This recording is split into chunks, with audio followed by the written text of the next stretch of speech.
Today I'm going to talk about my experience moving back to India after living for more than 13 years in the United States. Hang around to the end of the video because there's a surprise in for you, and I've also included a lot of stories with each of my comments. Hi, this is Nupur Dave and I've helped hundreds of NRIs make the crucial decision of whether they should move to India or not. The first point is it takes a long time to settle in, and give yourself that time. When I initially moved here, I thought that I will settle in 3 months, but it took me 2 years to actually settle in. The time I truly felt comfortable was when I moved to the home that I grew up in, which is Pune. One of the reasons is because it's an established house. We have a maid, we have gas, we have everything set up, the sabji wala comes, and it gave me an opportunity to focus on those small adjustments that I needed to do for settling in. And what your takeaway from this is that give yourself time to settle in. If you are in your first few months in India, you will observe a lot of things that you are observing through your NRI lens. And it's not going to take 3 months. It'll take a year, 2 years to settle in, sometimes even 3 or 4 years. I had a client who told me about how she felt comfortable in India only after she moved houses. So for 3 years, she was staying in a rented apartment in Bangalore. And then it's only after she moved into another better apartment did she actually feel at home. Perhaps the second thing you have to remember is that there's a solution to every problem.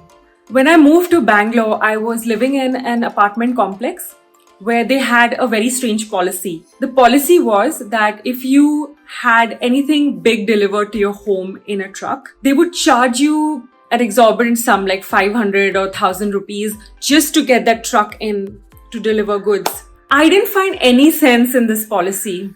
Sometimes the equipment that I bought was cheaper than the 500 or 1000 rupees I was paying. So I went to the management and tried to argue it out with them.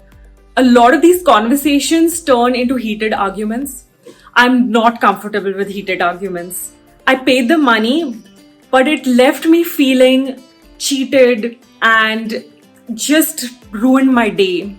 What I took away from this is that there are certain battles that you have to choose you want to fight. And how do you know which battle to fight? It takes time. So you have to go through a bad experience to decide for yourself that this is something I will choose to fight against. The third experience I want to talk about is cheap convenience. I remember in the United States, I had this little shop under my home in San Francisco. The problem was not with convenience. The problem is the price of convenience was very high. If, for example, I want to make a sandwich, I would go downstairs, get a bread, some tomato, maybe cheese, and the total cost would come to about $15. As an NRI, you know that if you go to a Safeway or a Kroger or whatever major store in the city you come from, you can get the same amount in under $5. The problem with that was it would just exhaust me. Who wants to take your car out, get ready, go there? Isn't it just better to go downstairs and buy things? In India, the price of convenience is very affordable for an NRI.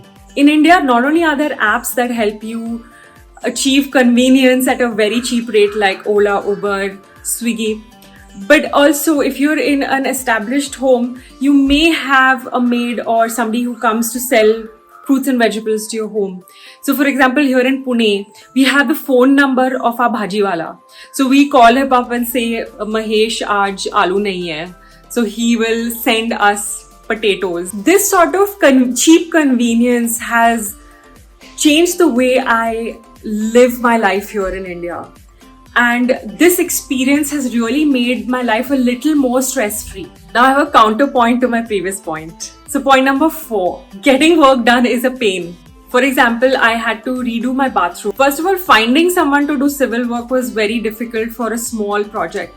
Most good civil firms take up larger projects. The firm that I got was a bunch of young architects who had just graduated college. What they did was they made a 3D design of my bathroom, which I approved. But here's the fun part. So the carpenter comes to our home and asks us, where do I fix the toilet paper stand? My first reaction was, you have the design from the architects, look at it and do the work.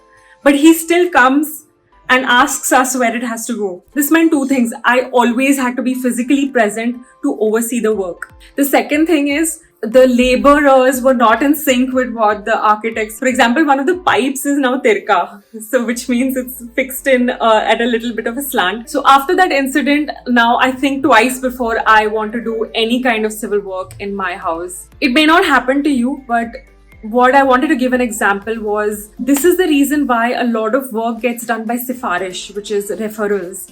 So the traditional method of let me Google search and just pick someone off the internet may not work here. I'm not particularly happy with it. I definitely would have wanted a better experience for myself, but it is what it is. I feel that the other experiences that I'm going through are so much richer and so fulfilling that I've decided to take the other bad experiences in my stride. And that's something that you will do as well. The fifth point, which is a whole elaborate series can be written on this. Working in India has been very challenging for me personally, but I also feel on the other hand, it has accelerated my growth. In the United States, I didn't really have to worry about what I was saying to whom, because a lot of people are very professional and they don't cross certain boundaries. In India, I found that if you don't put your foot down, people will cross boundaries. So you have to set them up for yourself. I think there's a whole lot to be said about working in India. I will probably have another video for this. But the overall takeaway for you is that although working is challenging, there is a lot of room for you to grow as a person. India has a no filter approach to talking, and I feel that sometimes we need a dose of the bitter truth. Last but not the least, I've always wondered how my life would be if I moved back to the US after all these experiences in India that have changed me as a person. And I feel that if I were to relive my life in the US again, I would make so many positive changes in my life that the sadness that I felt in the US when I was living there will no longer happen. The question has come to my mind that what if I move back? Why not? Let me try my life there again. The time hasn't come right now. I'm not in that phase of my life where I want to move back. But I feel that should the opportunity arise, why not? What I advise a lot of my clients is don't be afraid of making the decision to move to India and move back again. There is no shame in it because you have to do what is right for the phase of life you are in. What other videos would you like me to make for you? Please comment below and read my book and subscribe to my channel. Thank you.